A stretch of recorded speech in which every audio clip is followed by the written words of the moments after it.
outraged by the inflationary crisis of the continental money, and they didn't want that to happen again.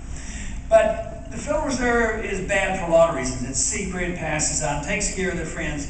But one of the reasons why I detest the Fed the most is the fact that it facilitates big government.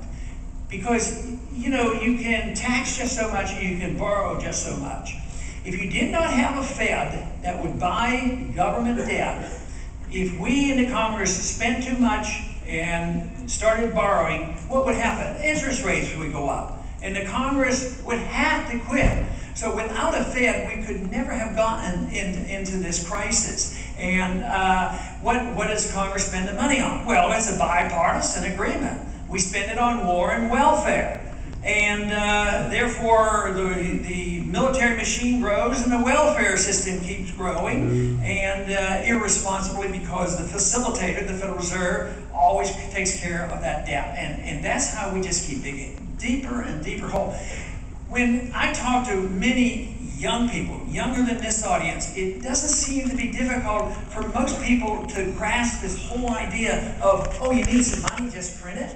They know we can't do it. We go to jail for it. But we end up allowing the Fed to do it in secrecy and think the money won't lose value.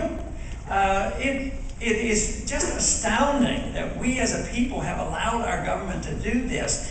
But since this crisis is coming, we have to prepare our way and understand. This is why I'm so delighted when I meet young people and they say that it's what I've been fascinated with is my introduction through some of the things that I've said into Austrian economics, because there's so many answers there for what we can do. And this would be a great step in the right direction, and it is part of the freedom philosophy. We want limited government, obviously, and we want to limit our spending. But we also have to understand economic problems and economic theory, because too many people think that it's necessary always to have the government there, that you couldn't do it. You don't want any regulations at all. I've made statements. We don't need a bunch of regulators up in Washington. Or does that mean you don't want any regulations? You want regulations from the marketplace. What they do is they cancel out the marketplace. For instance, if you get overextended and you can't pay your bills, there is a bankruptcy. You don't get bailed out by the government. I mean, you don't have companies like General Motors and all the banks get bailed out by the taxpayers. So there is a lot of regulations. You have to, we should put regulations on counterfeiting, of course, but the government counterfeiting as well as individual counterfeiting, because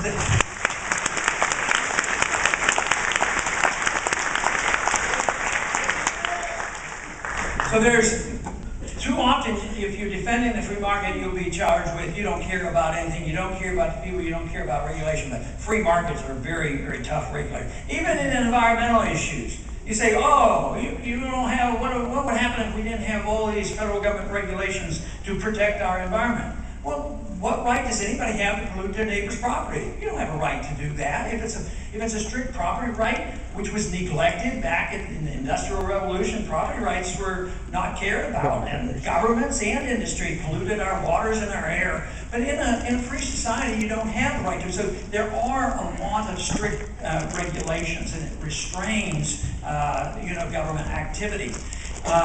So we have a lot of challenges before us, but we have to decide first, what should the role of government be? I don't find that all that complex. I mean, studying the history of economics and my personal desires, I think the most we should ever ask from our government is to protect our liberty. Preservation of our liberty.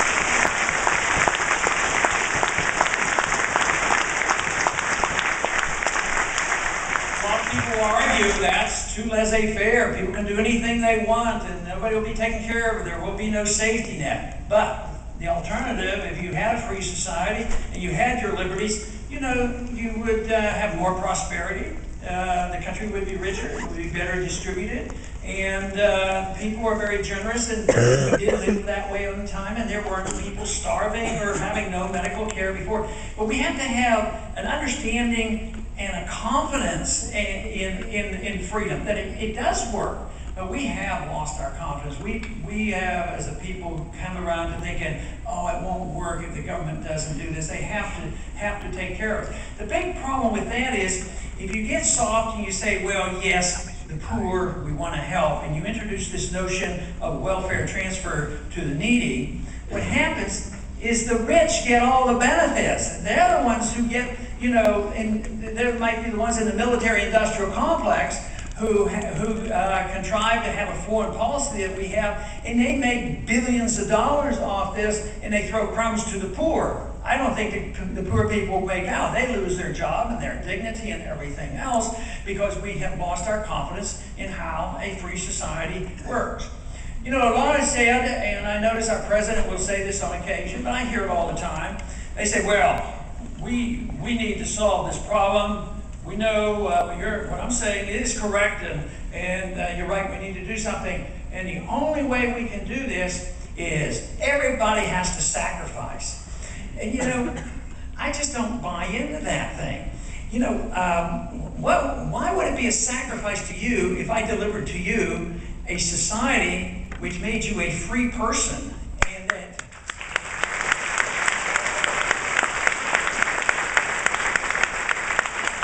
if you weren't living off the government, if you are living off the government, yeah, you might lose something, but it should be construed that we all have to sacrifice. What if I would say to you, okay, you're going to have property rights and government can't tell you how to use your property as long as you don't use your property and hurt somebody else?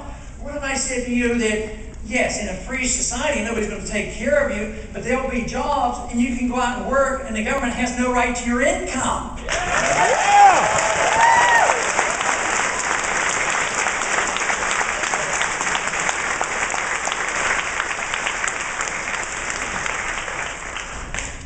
Liberals and some conservatives have slipped into saying that, if you give a tax break to somebody, it will be a cost to government. I think that's one of the most atrocious statements because it concedes that you endorse the idea that the government owns everything you make. They assume they own 100% and they allow you to keep a certain percentage.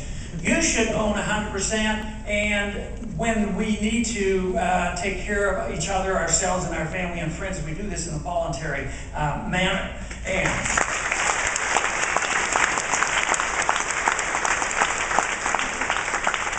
But we don't have to sacrifice. The same way when it comes to, that is for economic security. What about personal security? What do they tell you, especially since 9/11?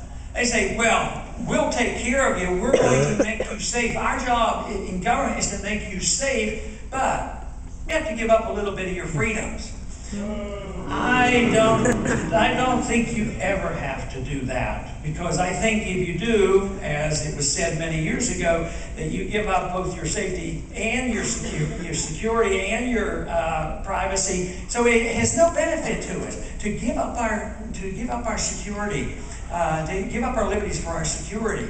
But that's what they tell us. We don't have confidence. Private property rights do a whole lot to provide our security. Matter of fact, I think probably 95% of our safety today, or higher, isn't provided because there's a policeman outside your door. It's probably because a lot of you believe in the Second Amendment. Yeah.